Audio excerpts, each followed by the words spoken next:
flick it in super hard, way harder than you think, and just sidestep the clutch. And my 2JZ in my competition car is about 950 wheel horsepower, 32 pounds of boost, 8,500 RPM, and then we spray it with nitrous as well. And it's not like it's not enough. It's more. You know what I'm saying? So really, at the end of the day, to get that almost 1,000 horsepower mark, you want that top end power. But to make that much power, you need a really big turbo. It needs a lot of air. Sounds good. I got Hanky's Dairy, so I'm a mobile unit. Hanky's Dairy. Cool. Sounds good. I'll see you in a bit. Still hearing a lot of North Bend slang. Yeah, you're like Hanky's Dirty. Yeah. Man Truck 2.0. Yeah. I'll roll right into it. Copy that. Welcome to another episode of Spin the Rally Pod. I'm Brenten Kelly. Today joining me is Dylan Hughes. Yo, how we doing? And Nate Tennis. That's me. Yeah. We just got done doing some driving. Dylan, you're in town. What are you in town for here? Yeah, so kind of crazy. We're here for a Formula Drift Seattle out in Evergreen Speedway in Monroe. So Formula Drift is an 8-round national series. We basically rip 6 skids for a living. It's pretty good. But to be perfectly honest with you guys, it all came to start through DirtFish here, which is a pretty epic story that we'll get into in a little bit. But I grew up about 5 minutes away from DirtFish. And right about the time I entered into high school, DirtFish Rally School became this thing, literally dropped in our backyard. So well over half of my family have worked here from one time or another. My father instructed, I built some cages in the rally cars. My little brother was a shop hand, helped wash the cars and all that. So definitely a family affair here at DirtFish. Yeah, you kind of covered so much. Yeah, Right. No, that was great. What happened? I blacked out. Let's mention a few sponsors though. If you could, Right. Let's take it way back. Like you said, you grew up here. Yeah.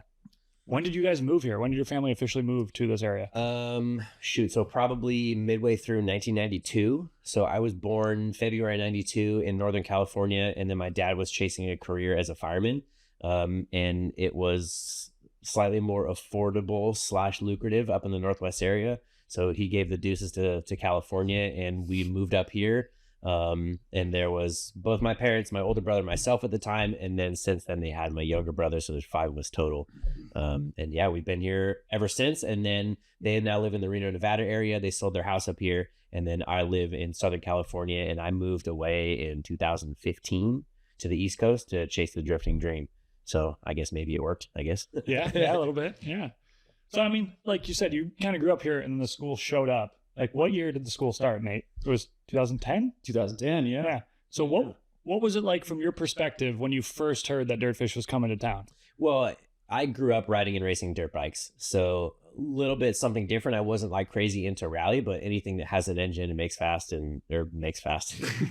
and goes fast, yeah. I'm all in. So when we heard that this had come to fruition, we were like, well, we gotta, this is local, like we're locals, we gotta get in on this. So I remember when you guys very first had the grand opening, you guys were just doing like basically free hot lap ride-alongs. So we came down and took a ride, and basically ever since then we were hooked on rally. So yeah, no, it's DirtFish is pretty unique.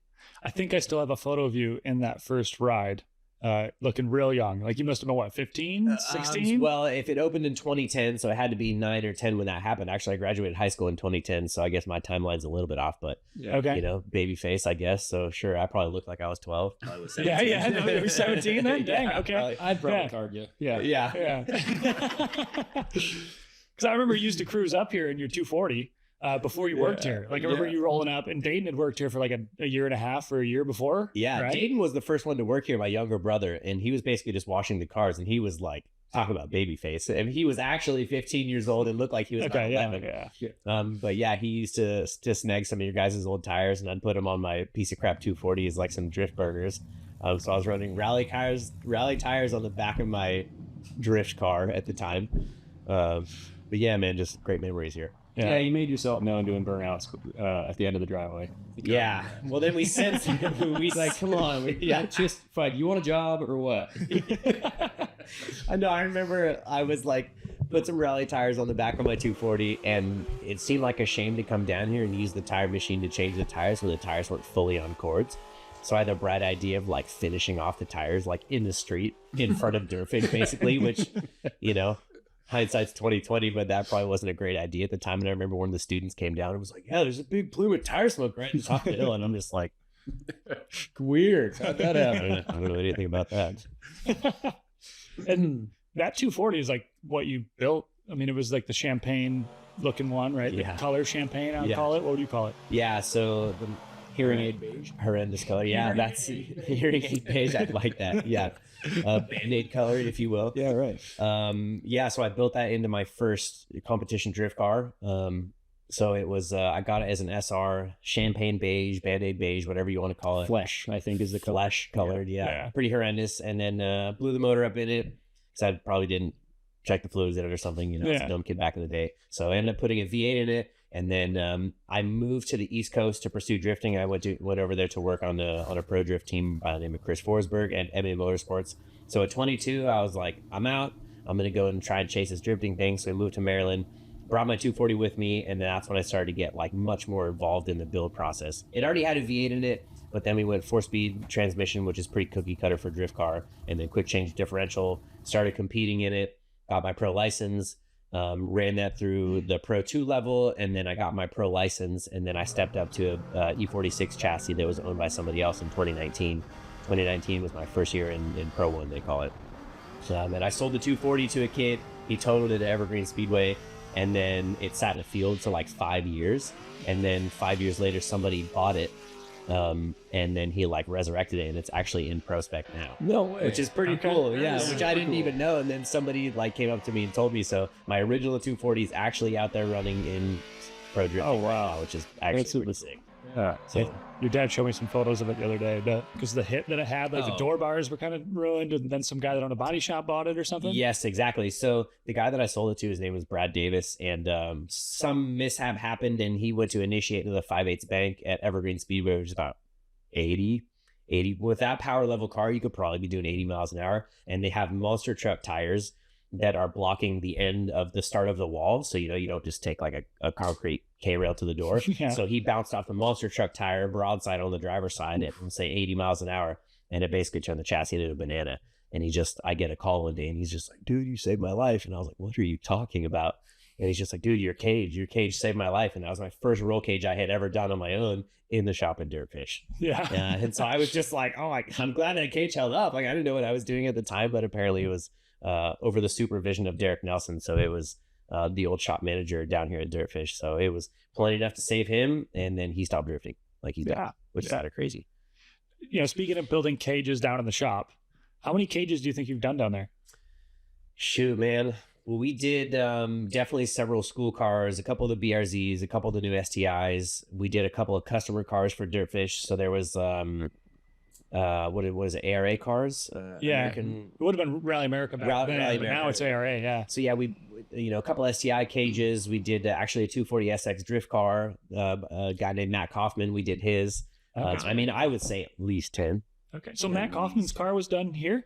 His old car, and then that one got wrecked, and they Okay. built another one. But yeah, one of his 240s was built here by me and Derek. And really, when I first got my foot in the door at DirtFish, I was tractor boy, because I came from right when I graduated high school. I was doing underground construction, like heavy equipment stuff, and I was like, you know what, like this is terrible for your body. I hate this. I really want to get into motorsports, and that's when I made the decision to take the pay cut and go to work at DirtFish as tractor boy.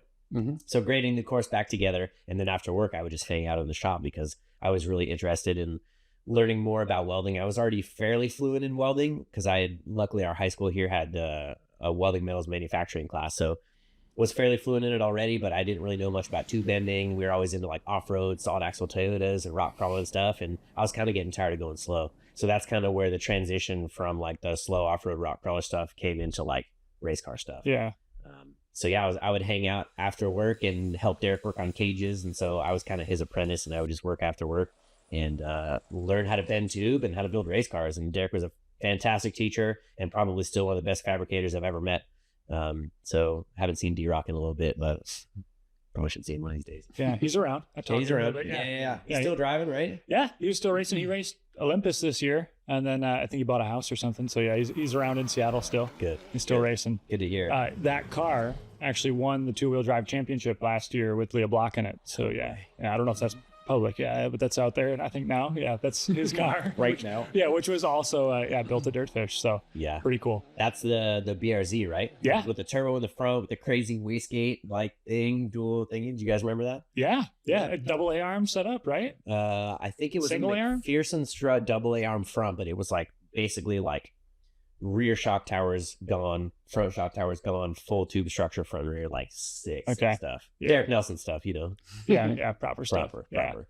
What was the old pickup you used to drive back then? You had like a big pickup with a massive bench seat. Do you remember that? Yeah, thing? it was a first gen Dodge truck, and you remember that thing? Oh, yeah. The black one with the stack on it. Absolutely. So Nate was basically man truck owner number one. He had a Dodge extended cab manual with the 5.9 Cummins, and that thing was sick. So I had to get one, and I had like the older body style with a big dome smokestack on it. Just North End Took stuff, up man. half the bed. Yeah, I remember drilling an 8-inch hole in the bed so I could run the exhaust through it. And I'm just like, what am I doing? Like looking back on it, I'm like, Looking oh. awesome. Yeah. How you doing? I would like, it was a single cab, and I would drive around with the back windows open just so I could have the exhaust yell directly in my ear because I love the sound of it that much. That thing is sick. Yeah. To be a kid again. So Yeah, that was very good. when you moved to work for Forsberg, how did that connection happen? Like, how did you meet him? What exactly did you go there to do? Were you traveling with the team at that point? Tell us about that. Yeah, so yet again, through DirtFish, a crazy story. So when I was a tractor boy, it was 2013, DirtFish was like, hey, we're going to sponsor the Red Bull Dodge Rallycross team of Travis Pastrana and Bryce Menzies. So literally one day, the whole Red Bull Dodge program rolled down the driveway and went to the shop, and it's like, hey, we're now in charge of prepping these two cars for the 2013 GRC season. And the tractor never moved from the garage at that point. Yeah. Tractor was done. The course was neglected for sure. Yeah. It might have been my bad, but so I spent a lot of time again after work helping the guys prep the cars and doing as much as I could. And we had a bunch of late nights thrashing to get the cars going. Okay, sick, the cars are going. They flew them down drove them down, flew them down, whatever, to Brazil. And just traveling to the races was just a pipe dream at that time. And then something happened with a couple mechanics. Somebody got fired, somebody quit, somebody got sick. I don't really know what happened. And basically it was X Games Barcelona was the next round, and they needed a mechanic. And I had spent quite a bit of time working on these cars. So they were like, yo, like, you know these things pretty well. Like, we need a mechanic. Do you want to go to X Games in Barcelona in 2 weeks? And I just turned 21 at the time. And I was like, absolutely. So we went to Barcelona, basically finished on that event, went really well, went to Barcelona. Another trip, we went to Munich. We went all over the United States. And then at the end of the season, the third time we were in Vegas that year, it was during SEMA time. And I had no idea what SEMA was at the time. So a bunch of people in the industry were there, and the guy who managed the Red Bull Dodge team, his name's Blair Stopnick. He used to be Chris Forsberg's old manager, and Chris Forsberg's a legendary drift guy. So Blair, we needed a mechanic again. So Blair hit up Forsberg, was like, hey, are you at SEMA? Yes. Do you have a mechanic? Yes. Sweet. So Chris's crew chief, Brian Wilkerson, shows up and helps us work on the Red Bull Dodge team. So he shows up. I'm like, hey, I'm Dylan. Hey, I'm Brian. What do you do? He's like, I'm Chris Forsberg's crew chief. And I'm like, oh my, like, I'm a huge drift fan at this point, in the middle of V8 swapping my 240. So me and him instantly hit it off, and we hung out all weekend. And he actually took me down to Fremont Street, which is the first place where I ever met Chris Forsberg, Vaughn Jr., and Ryan Turk, all in the same now as best day of life. And so me and Brian worked together on the race team throughout the weekend, throughout the X Games event. And then at the end of the weekend, I just kept harassing him. I was like, yo, dude, if you need help on the drift team, let me know. If you need help, let me know. Like, kept poking him. He's like, all right. So then literally, the DirtFish relationship with the Dodge team kind of evaporated. Whatever happened, I'm not sure. And I didn't really have a traveling gig the next year. And one day I get a phone call from a Pennsylvania number, pick it up. And this is why you should always answer unknown numbers. Pick it up. Hey, is this Dylan? Yeah, this is Chris Forsberg. And I'm like, almost pass out, He's like, hey, Brian says that you're cool. We're bringing on another car onto our program. Like, if you want to come and help us out for the first round in Long Beach, you got a plane ticket. And I was like, done. Just turned 22 at the time. So flew down to Long Beach, ended up working with those guys, and we clicked really well. And I ended up working out the rest of the season for them. And then the cars were the pro drift cars were built and maintained in Baltimore, Maryland at a shop called MA Motorsports, which the guy Brian had owned. And everything was going well with us and our relationship on the race team. So they were like, hey, like, you got some fabricating skills. If you want to move out to Maryland and be a full-time fabricator and help with the race cars and everything, like, you'll be building cages and doing fab work on customers' drift cars. And I was just like, man, what a turning point in my life, because I had grown up in a small town, right? So I was like, man, what do I do? And my father was like, dude, you're gonna regret it for the rest of your life if you don't go. Like, you have to. And I'm just so thankful for his guidance, because of him being like, you're an idiot if you don't go. Yeah. I sent it. I like loaded up. I had a dirt bike gear bag. I took all my dirt bike stuff out of it, loaded a bunch of clothes in there, and just with my dirt bike gear bag moved to the East Coast. I ended up living over there for about 2.5 years. And then their relationship with Chris Forsberg Racing and MA Motorsports, their contract was up. So Forsberg moved back to California. I wasn't from Maryland. If the race team wasn't there, there was nothing there for me. So I moved back to Washington, which then, of course, I went to become an instructor at DirtFish. So kind of transitioned from the shop to more driving. And then worked here for about 6-8 months, and then was offered a full-time job on Forsberg's program again in Southern California. So I went down there in 2017, I believe, and I've been SoCal based ever since. Okay. Yeah. Kind of a crazy, it's kind of a lot. Yeah, it's no, a lot definitely. for sure. Yeah. No, I remember when you were moving. Oh, I remember when you were turning 21 because, we went out for your 21st birthday. Yes. And the next day was when the Dodge team was here. Yeah. With Scooter and all those guys. And it was, I remember that. Yeah. I went to Mountside Tavern. Yeah, that was a good time. Outside tavern, all sorts of tore up as you're supposed to on your 21st birthday, I suppose. And then when you were moving for MA Motorsports, remember like we went out on the property here. We were like, we took some weights. We're doing like sprints and like training and like getting ready because I was moving the same time for FY that's racing. Right. Yes, yeah. you were. That's right. Yeah. Just crazy times, man. We had a lot of really good times on this property, and we grew up right here next to it. You couldn't really have access to this property, and obviously the smokestack is still there, and the planer building, and all these really cool, I guess we could call them relics at this time. So getting to know the property over the past couple of years was awesome, and then just being around the motorsports industry, so many people would come through here, and students, and all sorts of really cool people were always coming by. So what a great introduction to motorsports. And to this day, people ask me, they come by my drift pits, like, how did you like get into this? Yeah. I'm like, sit down. Like, I gotta like this. This is not just like a real quick thing. Like, there's not a cookie cutter process to become, a driver or whatever. So everybody's kind of got their own path, but mine started at DirtFish. Yeah. It was like back in those days too. It was so cool because, I mean, even still now, like it's a different crew in the shop a little bit because everyone's kind of moved on to do exactly like what you're doing and stuff like that. But like the after hours, like Chase coming here before he worked here with his truck, right? Like there'd be like after work, he'd bring his truck in and everyone would be hanging out mounting tires till like 2 a.m. at the shop. Yeah, we would stay here all sorts of late. We would always come by and work on our own stuff, and DirtFish was cool enough to let us do that after hours. So we were here late on this property all the time. It was super fun, and we all had employee storage, so we would stack up all our used tires and everything. How bad we all had our piles of crap in the plater building. No one has that anymore. He's got a bunch of cars out there still. And actually, we went out there the other day, and there's a Hughes pile out there still. There is still. Really? Yeah, that's right. CH moved from the state. CH, my dad. CH moved from the state. He still got crap here. He said that he grabbed everything, but either he's a liar or he has more crap than he thinks. Cool. Well, I'm gonna go help myself then. Yeah, there's like an old tool cabinet with what looks like writing from like you, Dayton, and Dalton on it and stuff. Yeah. Oh yeah. Is it a white cabinet? Yeah. I think so. Now it's brown. Dust flavored. Yeah, exactly. Band-Aid colored again. Yeah, exactly. Yeah, there's a dead scooter in there and sets of tires. So a dead scooter. Sounds like Nate just came up on some tires. Couple drift trikes, Drift trikes, yes, right. Dude. Custom fab drift trikes. Oh yeah, home built. So tell us about the transition from being a mechanic for Forsberg to actually competing, because like you made that. You've progressed extremely fast in the sport, but like there's steps to that. There's not just going straight to Pro 1, right? Yeah, no, for sure. So first things first, you start to do grassroots events. That's like very first step in drifting. I kind of skated over that pretty quick. I picked it up pretty quick. I think that is attributed to my background with riding and racing motorcycles, or dirt bikes specifically. So I kind of had already like a good sense of balance and equilibrium, which I think drifting is, and rally racing, of course, that transfers over. So did some grassroots, cool, no problem. Stepped up to pro amateur. I did my first pro amateur event actually in Washington, and qualified third, got second, and I was like, whoa, I think we have something here. And then the next year I decided to run the entire season. I believe that was, so I won Pro-Am on the East Coast 2016. I ran one Pro 2 round, because I had graduated up. I ran one Pro 2 round in 2017 at Evergreen. That's where I did the third place, finished second.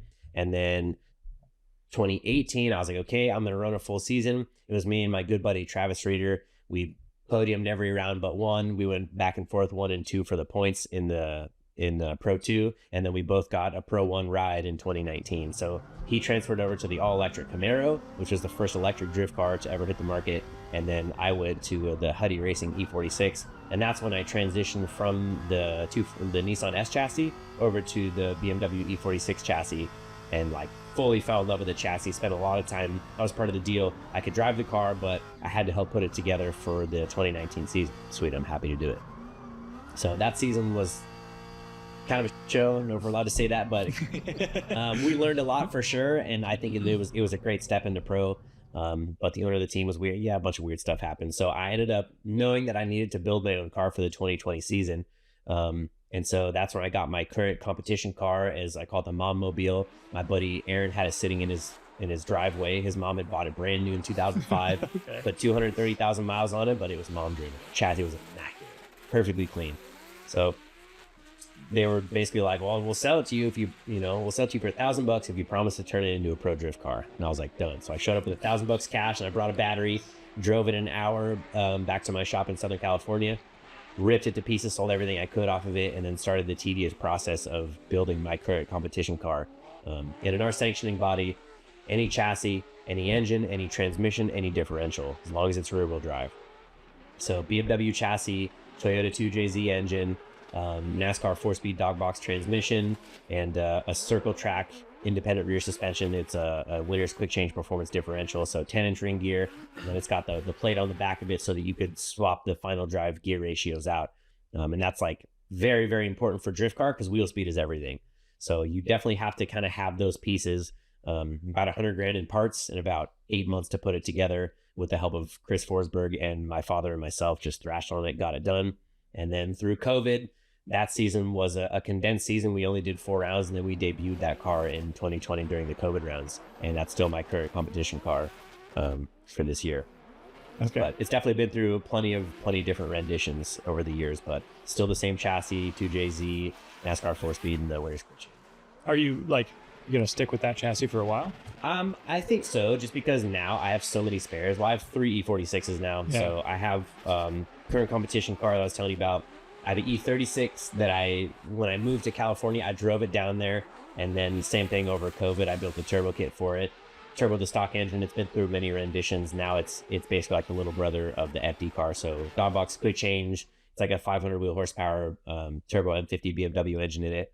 And then I have an E46 wagon that we want to do something super wacky with. So it's a wagon, 4-seater, 4 bucket seats in it, and it has a Mercedes-Benz 606 turbo diesel engine in it. So that thing's so cool. It's just something different, right? Just a publicity stunt. Like, I definitely never used it as a competition car, but that car spent about 6 months in Japan last year. We took it over to Suzuka Twin Circuit for the RSR Drift Festival. So it was on a boat for 6 months last year. And then we did a pretty cool activation with a Belgian DJ this year at Formula Drift Long Beach with it.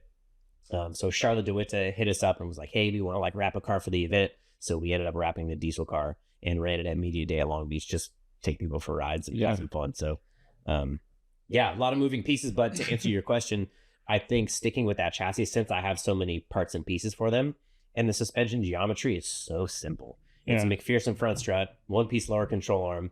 The trailing arm setup in the rear is just a trailing arm, and then 2 arms that bolt to the subframe. So massively simple suspension. And I think that's really important for us, because in drifting nowadays, proximity is king. So we're trying to be as close as we can, but that obviously means that contact is inevitable.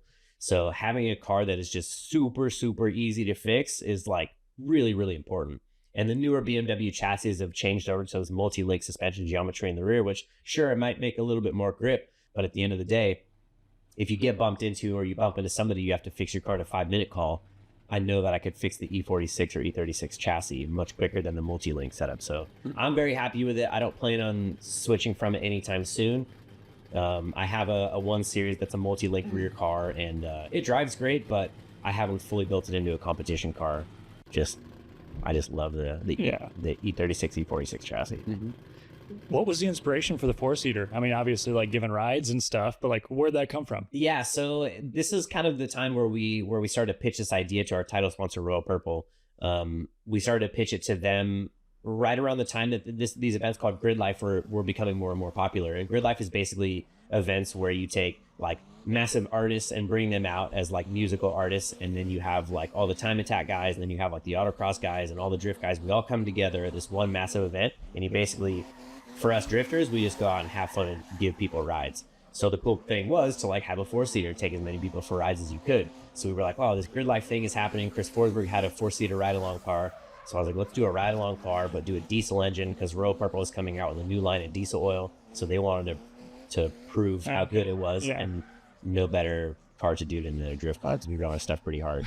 So basically, you know, we kind of spearheaded the idea. Royal Purple got behind it. They backed it. So we built this car, and basically just a publicity stunt. It'll never be a pro level car. It's way too lazy and laggy and everything, but it's cool. It makes cool noises. It shoots black smoke. Yeah, exactly. It's just different. People love it. It's cool. I haven't seen it in person. So like, how does the cage work with fitting 4 seats in there? That was when I definitely put my cage skills to the absolute test with that one, because you don't realize how much room the roll cage takes up, especially when you're trying to mount 4 bucket seats inside of a car. So had to get super creative with I did dual main hoops in it, so one above the driver and passenger, and then one behind the 2 passengers in the rear, and then I just welded the seat bracket straight to the floor.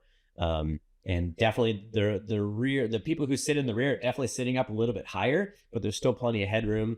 And then Sony car audio came on, so we have like we have a bunch of speakers in it, a big sub in the trunk, and awesome. It's just for fun. But definitely put my cage building abilities to the test for sure, because I had to like take the seats in and out 100 times to try and make sure everything fit. And I'm sitting in there and I'm like, hey, you're taller than me, you sit in this thing, what does it feel like? You know?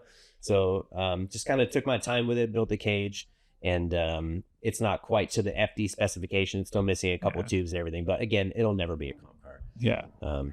But yeah, it was tricky to get it all to fit for sure. Kind of safari seating in the back row there. A little bit, which is kind of cool, because you can like see the dash display, and you can kind of see, kind of what I'm doing as I'm driving and all that stuff. That's cool. We'll have to check that thing out. Might have to have you bring that one specifically out here. Everyone keeps talking about trying to get you to bring another car out here, and I feel like that one would be the one for sure. Throw some gravels on it.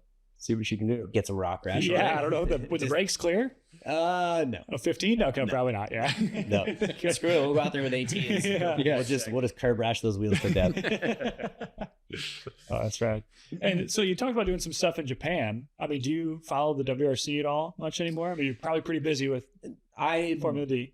I'm so jealous of the WRC that I can't get distracted with it, because I think it's so cool that I really just try to stick to the drifting stuff, because I have that personality where I'm just like, oh, I'm gonna need a rally car. If I watch it, I'm like, I gotta have one of these, So I try and stick to the drifting. So I definitely don't watch it maybe as much as I should, but huge respect to those guys. Obviously, those are the craziest drivers in the world. Yeah, I think on the opposite end of that Kalle Rovanperä has actually paid attention to drifting, and now has gotten distracted away from rally. Yes. And now he's been doing some stuff in Japan, and it sounds like he might be doing some more of that. Yeah. And I don't know if any of those events overlap. Probably not, because you probably would have known if he was there at the events you did or whatever. No, I haven't seen him in person, but I've watched him during FDJ. He'll show up and qualify first in a brand new car and win the event. And like the he's sick. Yeah, like first event, he won it, right?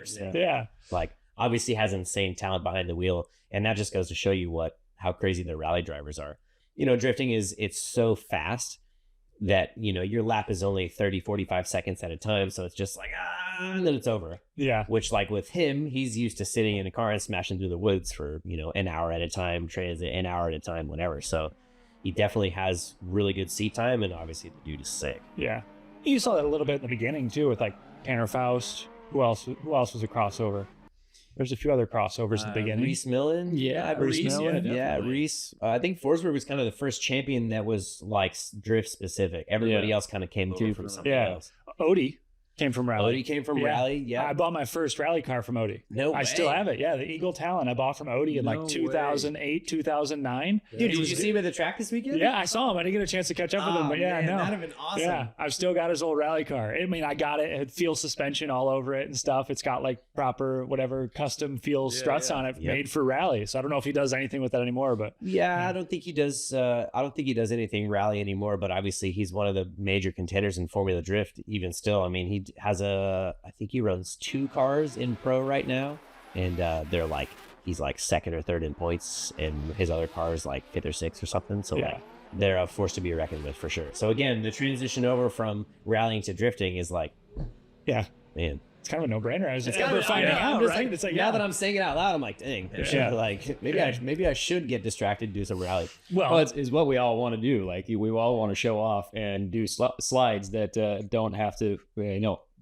add to the clock. You know? Sure. Just like, Right. Well, there's a massive audience and I get to show off. Rad. Yeah. That's the best part about drifting. Is just driving like a maniac, and then obviously just giving people rides. I know that obviously both of you guys drive. What my favorite part about drifting is just being able to show off in front of people, and then obviously giving rides is my number one thing, because it looks like one thing from the outside. You're like, wow, you're drifting. That looks like so much fun. And then you put somebody in there and you chuck the thing 90 degrees to the wall at 80 miles an hour, and they're like, oh, this is is not just a couple of guys skidding around in a parking lot anymore. Like it's honestly pretty rowdy. Yeah.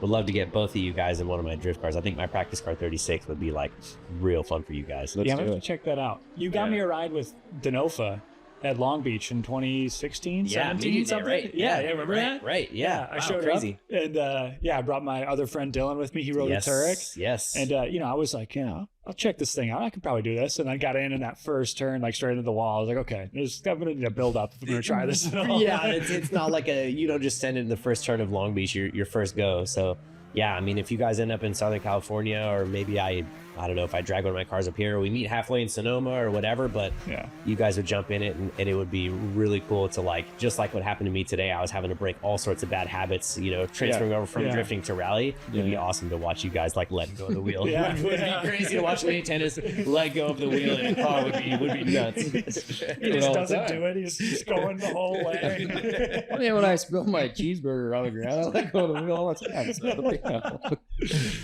would be awesome. And especially drift cars nowadays, it's definitely a different style of driving, where it's almost like I call it sideways drag car, because we set them up with as much mechanical grip as absolutely possible. So I run a 295/40 tire on the back of my competition car, which is similar to like a size tire that you would find on like the back of like a new Corvette or something like that. So big tire, the lowest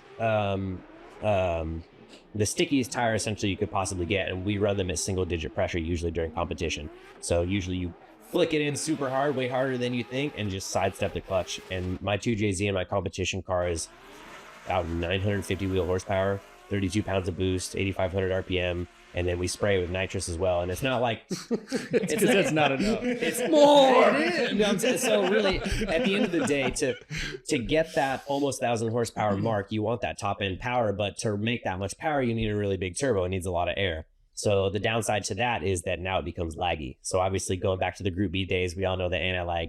The anti-lag for us creates so much heat with that wheel horsepower level that we need another way for a spool aid, right? So we went with the anti-lag route for a while, and then we ended up switching over to nitrous. And then it's not like a Fast and the Furious button on the steering wheel anymore. It's all done through the Link ECU that we run in our car with a Motec PDM. So it's basically, it'll see a certain number of parameters that it needs to see. It needs to see 3,000 RPM. It needs to see 40% throttle. And when it sees those parameters, it will spray up to about 22 pounds of boost, and then it will shut off.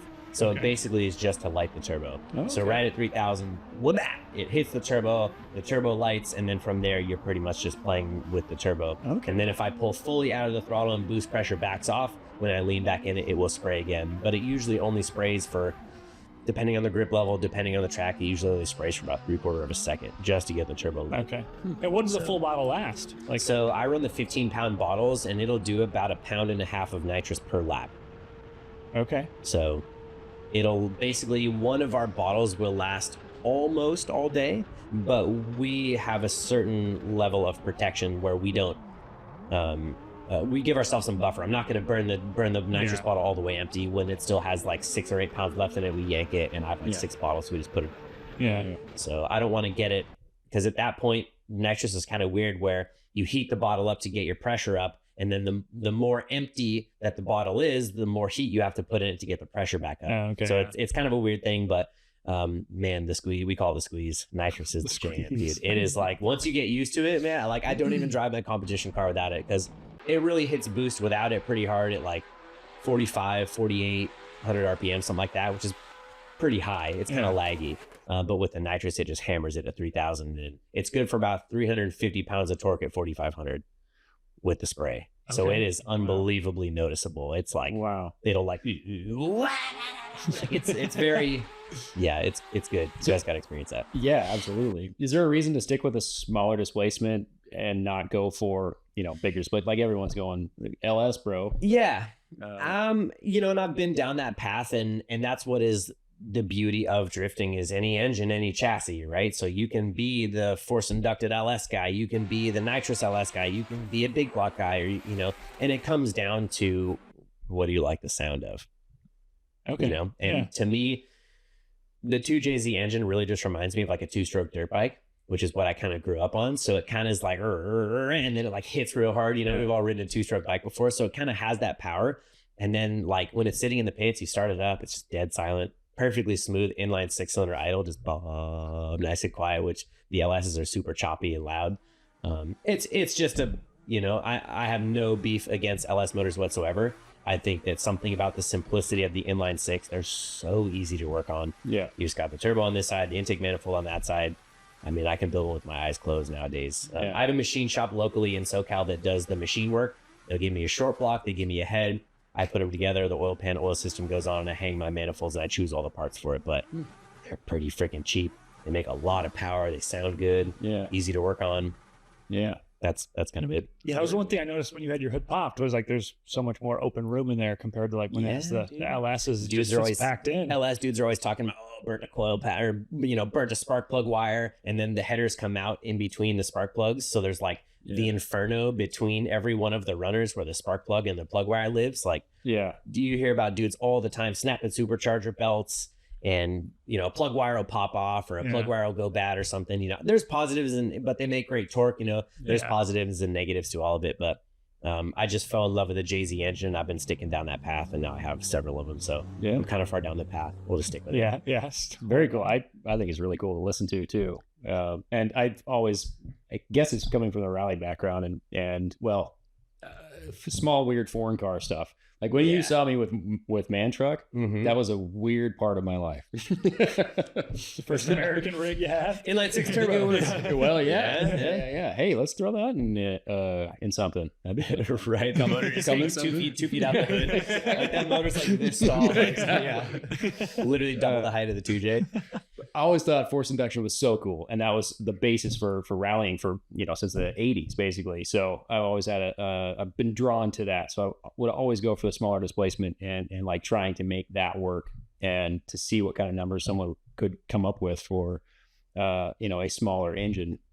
So it's really cool to still see that, because that's a 30-year-old engine? A mid-90s Supra. Yeah, but man, those things are beasts. Yeah, like they are. exactly. It is the stock crankshaft. I run a stock crank. Really? Yeah, which is insane. So you can still buy the blocks brand new from Toyota. So you can get them as a GTE bottom end, brand new block, forged rods and pistons with a forged crankshaft for like sub $4,000. Wow. Really? Yeah. So you can literally call up Toyota and get a brand new 2JZ block now.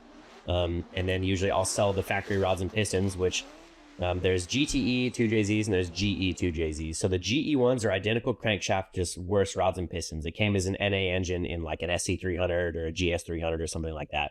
So if somebody wanted to do a GE build, you can take the rods and pistons out of the GTE engine and make really good, reliable power on them. So when I get the brand new GTE blocks, I sell the rods and pistons to somebody, and then now I cut the cost of my brand new block in half. And then I get a deal on CB Kriller rods and pistons anyhow.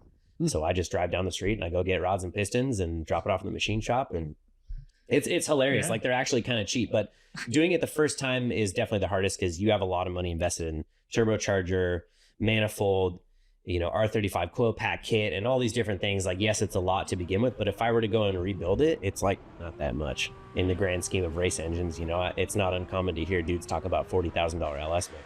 I could build. Oh one. yeah. I could build 4 of my motors for that. You know? Yeah, that's the rebuild cost for like a trophy truck engine. Is Right, you've done some desert racing 30 stuff. to 40 You're grand. familiar with that? Yeah, exactly. Well, I didn't, fortunately. Well, yeah, right. Yeah, You're a yeah. passenger princess or whatever. But No, I drove. you did? Yeah, Sick. Yeah. But that was those were. It's crazy. Those are good for 1,000 miles, and they're 900 horsepower normally aspirated. Something Wow. like that. And it's a $30,000 to $40,000 rebuild price. After 1,000 miles. Yes. Yeah. So what kind of mileage or how many races could you go a whole season on one build? Yeah. So every year that I've ran my 2JZ, we get a fresh one built. Dyno time, testing time, which we usually test 4 times before Formula Drift Long Beach. We run 8 rounds of competition. Plus, usually in there, it's probably back on the dyno again at some point, just to make sure everything's happy. And then we do media days, ride along days, fun days, and then we have a running 2JZ at the end of the season That's Okay. incredible. with nitrous, 950 wheel horsepower, 8,500 RPM, and the oiling system is bone stock. Bone stock. Stock upper pan, stock lower pan, stock pickup, no baffles. I run a full quart 2 full on oil, and we run Royal Purple XPR 550 Wow. and just hammer with nitrous and boost and a lot of rev limiter and Wow. What kind of fuel do you run? Ignite Red ethanol. Oh, okay. Ethanol, yeah. And I think that the ethanol, since it requires 30% more, it is really stable fuel, but I think that it's a lot water-based, so it does help keep the engine cool a little bit. But we have a PWR rear-mounted radiator, and believe it or not, we actually don't run an oil cooler on it anymore. It just, the radiator works so good, it just brings the oil temps back down with the water. Crazy. It's Okay. nuts. Yeah, like all Yeah. these, like you would figure like a 900 plus wheel horsepower engine would almost obviously be dry sump, you know what I mean? Yeah. But I've never had a cool running race car ever. yeah, and I'm not saying it won't get hot, but like at least in our sport, it's pretty much out of tires before it's too hot. You know, Yeah. we do a Yeah, brand new that's pair of rear tires every 2 laps. Yeah. It's Yeah. pretty disgusting. I guess that's a good point. You are only running it for, less than 2 minutes or something at a time, where like in rally, we're running it for sometimes 30 some minutes for some of the longer stages. Yeah. Right. And like thinking about the super motors, like they are more expensive than that, but we are running them for a long period of time. Sure. I think the 2JZ would probably be capable of doing a rally side race. You just have to back the RPM and the power and the boost way off. Yeah. And that would be the only way to keep it cool. I literally don't think you could keep that engine cool at that power level for an hour long race. Yeah, You know what I mean? Yeah. Unless you had a radiator that was the size of this room. I don't know. I don't even know how that would work with the rules with the restrictor, but how do you think that thing would work restricted? I mean, it'd probably just become a torque monster. Yeah. I don't know. Sounds like we should probably figure that out. Yeah. Sounds like you should probably Sounds figure like that we out. Hey, might be- I'll sell you guys some parts. I got, Yeah, I got some rods and parts. pistons or something dude. for us. Yeah, you're 100%. revealing all the secrets here, man. Yeah. Hey. People are gonna be taking notes. Yeah. Could no, we fit it's- one in the Swift? Yeah. Have you seen his Suzuki Swift? Is that the one that was down there? Yes. The little white devil down Yeah, there. you keep your eyes off of her. Hey, she's taking her. That's right. Dude, I mean, it'd probably be hanging halfway out of the hood, but that thing would be rowdy. Yeah. It'd have to go transverse and stay front wheel drive though. So It just barely fits between the frame rails. You know what I it mean? wouldn't at all. Yeah, I don't think it would either. I think sweet. Yeah, there's a couple of Geos down there now too, I think. Mhm. So, Yeah, they wish they were a Swift. Yeah. Dude, Nate's really starting a trend here. The egg-shaped cars. Shaped cars, yeah. Bringing the egg back. Yeah. When you were here back in the day, it was kind of the Miatas were the hot thing. The Miatas and the E30s. Miatas I were had the the hot E30. ticket. Yeah. I'm pretty sure, I don't know if I should brag about this, but I want to say that I was probably one of the guys that was the reason for bringing in employee tech days, because I had a real piece of crap Volvo. I don't know if you remember that. Every lap it would become lighter. I'm glad you brought that up because he also ran Swedish steel, and that's important to know because we have to have a bond on some level. I like got a piece of crap Volvo for like $100 or something from a buddy. And it really was a piece of crap. And it really, like I said, it was every lap it would become lighter. Something would fall off of it. Yes. Nice. I just picture like Mario Kart. You're like dodging the red shells, but it's like my exhaust or like a strut or something. You know what I mean? Like trim pieces or Connecting rod. Yeah, the bumper maybe Yeah. falling off of it. But yeah, the Miatas were the jam. But like, man, that's almost blasphemy to do to Miata now. Those things are expensive now. Yeah. Drift tax. Yeah, for sure. The first Miata I drove was Don Wooten's with the solid motor mounts. It was painted army green. Dude, Remember that you thing? couldn't see the dash. Yeah, the whole thing would four-cylinder vibrate engine like had crazy. so much vibration. You could not read the dash until it was like 3,500 RPM, like the harmonics would smooth out. Yeah. But I remember letting the clutch out in that thing for the first time, and like my teeth were chattering. Yeah, I don't think we want to let everyone know that we prototyped all of our rear-wheel drive programs while the BRZs were being built with a really crappy Miata. Yeah. That's what we used. The school bought Wooten's car from him, and that's what we did all the prototype training and building the exercises and basically developing the curriculum with the crappy old Okay. I flat do remember green that. Miata. Hey, they were humbling Yeah. though. Oh, yeah. They were humbling. Yeah. Those were good. They had They'll bill make you seams sharp. and a skid plate, and they had less than stock steering angle. Man, you had to be on top of that thing. Yeah. And we had spray, the whole rear quarter was caved in, so we had spray foamed it into the shape and shaved it down. So, yeah, And spray painted it black or whatever. Yeah, that's awesome. Oh, good times, man. Man, I remember thinking, I was like, oh, I'm some sort of rear wheel drive guy. And I get in that thing and just loop it 5 times in one lap. And I'm like, all right, I don't know anything about anything anymore. Yeah, they were humbling. It's humbling out here. Anything rear wheel drive. Like, I mean, you drove the STI today, but we had like Seminuk and Keaton come out, and they were both. It was eye opening for them to get in the rear wheel drive cars, and yeah. I know. So Keaton is Seminuk's co-driver. Oh, okay. Cool. They've won the championship now two years in a row. 2 years in a row. Yeah, Potentially 3 with this year. yeah. Potentially. They're close. Yeah.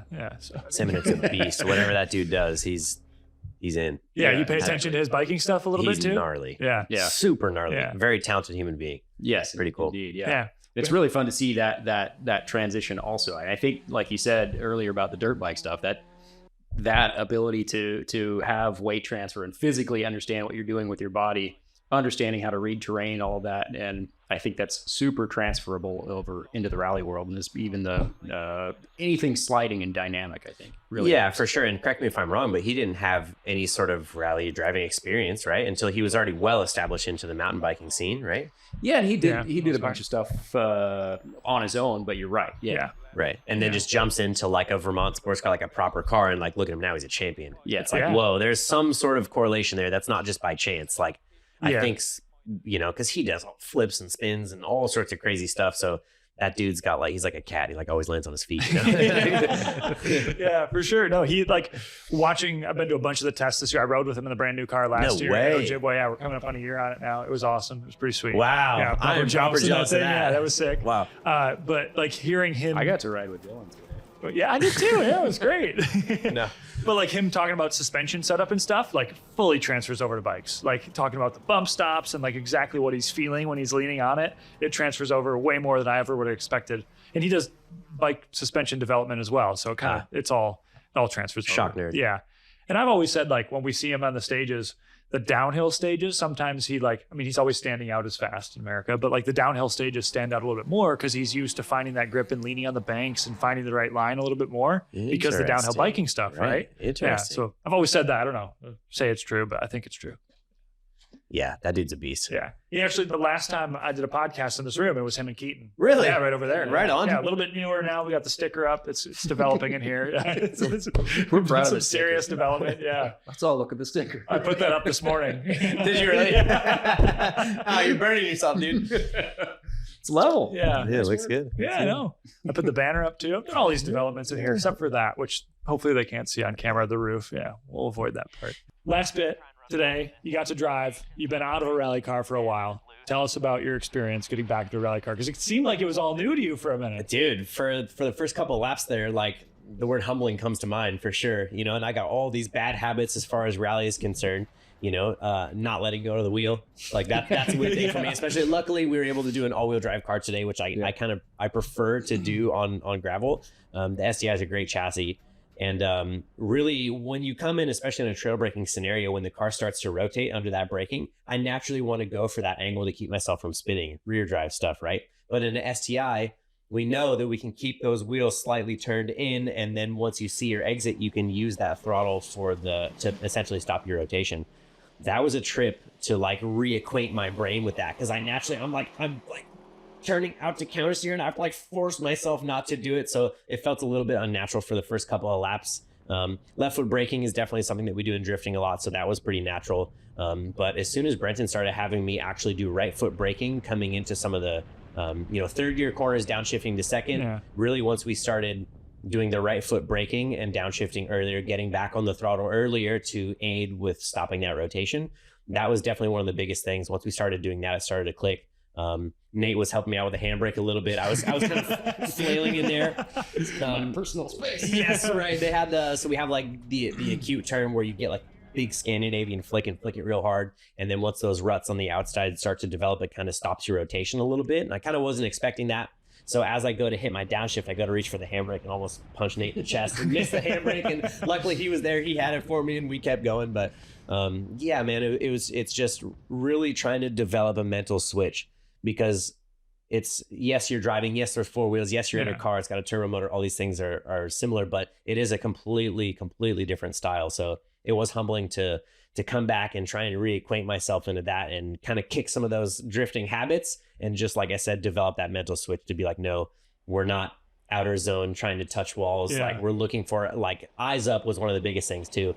Nate was like, oh, I was kind of doing like a little Scandinavian flick where I really didn't need to. And he's like, yo, you'll be way faster if you just kind of like link that into one turn. And of course I go like that for whatever reason. You saying link that, like a switch flipped and I was like full drift mode again. So when I come up to this corner, I'm like looking at the outside, basically trying to scrape the back bumper on these trees as we go by. And then I like totally miss the apex of the corner because I'm like looking at the outside radius. I'm like, we're over there. Yeah. He's like, eyes up, bro. I'm like, dang, dude. Like, I really just keeping your eyes in the right place and really just using your eyes. Your eyes are truly the most amazing thing when it comes to driving race cars. Obviously, you guys know.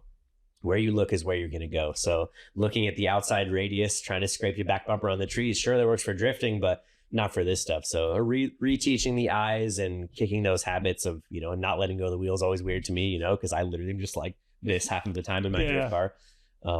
But man, fantastic time out there in the wedge today. You guys, thank you so much. I really appreciate it. Having patience with me and aiding me on the handbrake, of course. But yeah, what a blast, man. It was awesome. That was awesome. One thing that if we were chatting about a little bit in and out of car, but how you use left foot braking, I think was really, really cool. Can you explain a little bit of that? Like, the differences of what you're looking for and how that reacts in your car? Yeah. So with left foot braking, you're going to use that as a tool to essentially open up your radius in layman's terms, right? So say that like in drift car, like when we ran Evergreen Speedway in Monroe this week, and it's a 5/8 mile oval, and they say, set it into the bank drifting, and they want you to basically drag your back bumper on the entirety of the bank. And when I told you guys earlier, we run single digit pressures in our tires, that gives the car a lot of forward drive. So if you don't fully commit into the turn or the track temperature changes or something like that, your radius might not be quite proper on that wall, because you essentially want to drag your back bumper the whole way on the wall. So in a scenario as if you have too much grip in your car, it will start to drive you off of the wall, which is going to deduct you points.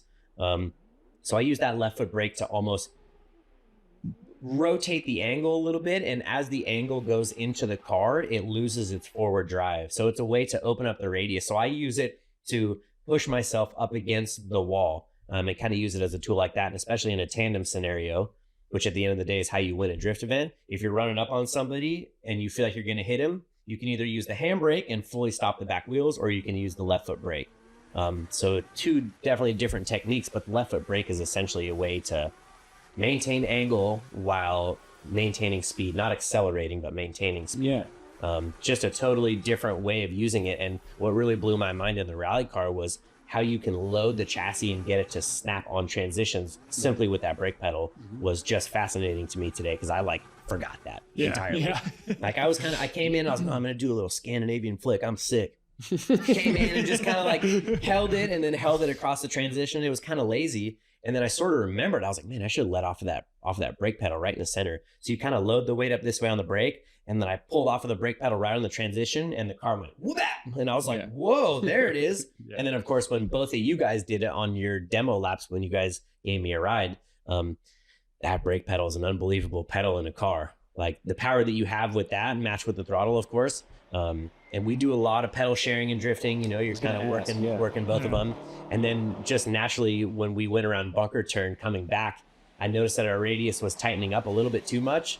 And there's a tire on the inside that I didn't want to hit. So naturally I go to the left foot brake to try and open up my radius, and like halfway through it, I'm like, what am I doing? It was just funny. So just trying to break the subconscious habits, but so fun. That was really cool. So fun. That's cool. One thing I wanted to ask you, because, you know, going to the event this weekend, watching the lead follow stuff, like obviously when you're following, you're reacting and paying attention to the car. But when you're leading, are you paying attention to the car behind you at all? Not at Just all. zero. Not at all. All you're doing is, my goal in a drift car is to make it to the end of the track no matter what. Because if you stop drifting or you go off track or you bump the wall or you wiggle, you wobble, whatever, you lose instantly. So your goal is to make it to the end of the track. And at the end of the day, sometimes you get run into, so you got to be like on your toes, you know, especially in a decel zone. If someone's going to hit you, usually it's going to be in a decel zone. So it's always fun to be like, oh, I'm on my line, I'm doing sick. And then you get like a big bump from the back, and now you have to correct and then try and get your line back on. That's always super exciting. As the lead car, you don't even pay attention whatsoever. Usually you can hear them, especially the V8 cars that are screaming right in your ear, but you try to just block it out. And then in the chase position, it really reminds me of driving looking straight over the hood, which is incredibly difficult for, like, usually, like, I have pretty dialed leads. I can do pretty perfect leads pretty much all the time. And then in the chase position, it's like driving with somebody with hands in front of your eyes. You can't see because there's a car blocking. You know, when you're tight, it feels like the car is right here when you're running tight tandem. And then there's the tire smoke aspect of it as well. So committing through the smoke, which is a blind wall, and then, you know, you don't know if the lead car is going to be on a perfect line or if they're braking early or whatever. So there's contact all the time, and it's very different to do a lead lap where you have your visual cues, you know where you're looking, and then to try and do it with something blocking your vision right here is just a totally different driving style. Yeah. Okay. So I definitely think that I do better in the lead, but the chase, it isn't like riding dirt bikes where it's like the new fast kid who just isn't afraid to hold it on the throttle stop. Drifting is wisdom. It's reacting in a split second based on your experience and making the right call at the right time. It's all wisdom. And that's why it's pretty crazy to see the 14-year-old out there just like 2 podiums in a row now. And he is sick.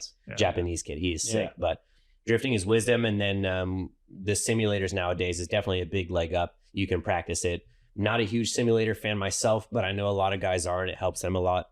But yeah, drifting's pretty sick. Yeah, I like it. Well, probably about time to wrap it up. We could probably talk for another 2 or 3 hours, but we're going to run out of batteries, run out of card space. We'll get new cameras and set that up for the next time you're out, because we're definitely going to have you out here again soon. Yeah. Hopefully before next year when you're back out. Do you make it out here very often besides this? We're going to be up here in about a month for a wedding. Okay. I was up in Eastern Washington for the bachelor party, but usually it's just kind of the once a year thing. We connect with all my hometown homies and we go hang out on the river on Sunday after the FD event. So you guys are absolutely welcome to come next year. But no, not as much as I would like to. You know, it's a busy schedule, 8 rounds of FD plus Grid Life plus Japan event or whatever. Yeah. So not as much as I would like to, but it's always a treat to come back. And potentially full season next year in Japan or partial season? No, this was kind of a one-off deal. We had been selected as one of the top drivers in FD to send a car over and go and compete at this RSR Drift Festival. So they paid to ship the car over there, and that was kind of a one and done event. Okay. But it was a blast for sure. But no, I don't have any in the immediate future. I don't see myself competing in Europe anytime soon. It's hard enough to do it in the States, and I know a bunch of people in the States, but doing it on another continent would be pretty wild at the pro level. Yeah. I'm not saying it'll never happen, but we just need to put a lot of time, money, and effort towards that. So it definitely won't happen in 25, and it probably won't happen in 26. So maybe later on. But it's in the back of your mind. Oh, 100%. Yeah. You know, I think we need to focus on a championship in Formula Drift. Yeah. You know, we've been well inside the top 10 for years now. My best overall finishing position was 6th place. I think we did 8 or 9 last year. So the first time I had actually gone backwards was last year, which was really incredibly annoying. And then we're top 10 this year as well. So we got to focus on this. I got to do a little bit better here. And you're always learning, just like rally driving. You are always learning. Yeah. And like I said, just trying to perfect that chase. It's just trying to hit a moving target while you're mostly blind is like, it's pretty sick. And what was it like? Was it Orlando last year? I won 2022. I won Orlando, and it was in the rain, which is actually really funny because that E36 I was talking about, when I drove that down to when I moved to California, I used to drift that thing on the street in the rain all the time. Closed course. Closed course, of course. Yeah. Yep. Yeah, but it was just funny that the one event that I did win, it did happen to be in the rain. I'm like, I don't think that's a coincidence. I think that's from growing up driving in the PNW. Yeah, sure. Yeah, because we get plenty of the moisture here. Yeah, that's a good point. Yeah, here. Yeah, it's kind of the Senna thing, right? He was always good in the rain, because one time he was bad in the rain and never wanted to be good or bad in the rain again. Right? That's right. Damn, if only we could all do that. Just be like, well, I'm bad at this. I don't want to be bad at this. Yeah. And just adjust. Just upgrade. Yeah, good. Upgrade with 2 Ds. Well, I think we can wrap it up, guys, and head on out, and hopefully we'll get you back here soon. Cool. Thanks for coming out, and hopefully we'll see you back. Absolutely. Well, thank you for letting me drive one of your cars and taking the time to show me around again and help me with the handbrake and coach me on some right foot braking. And yeah, guys, it was an absolute blast. Thank you so much. Yeah, no, for sure. It's good to see you. I appreciate it. See you soon. Yeah, sounds good. We'll come down to Cali and drive a drift car. You guys got an open invite. Come drive my Turbo M50 car. I would love to see how that would work. It'd be really cool. We'll make that happen. I'm telling you, watching this dude let go of the wheel would be crazy. If you struggled at all, I would be very happy. Exactly. That's all you want. You want payback. This is payback. No, both you guys would pick it up in no time flat. It would be great. But either way, fantastic day. I appreciate you guys. I got my yeah, show it off a little bit. it says DirtFish finally learning how to get sideways without the handbrake. I want to say that was probably custom for me. So. Yeah. No, that's how all of them are. You know, that's So yeah, thank you guys a ton, and we'll see you soon. cool. Thank you.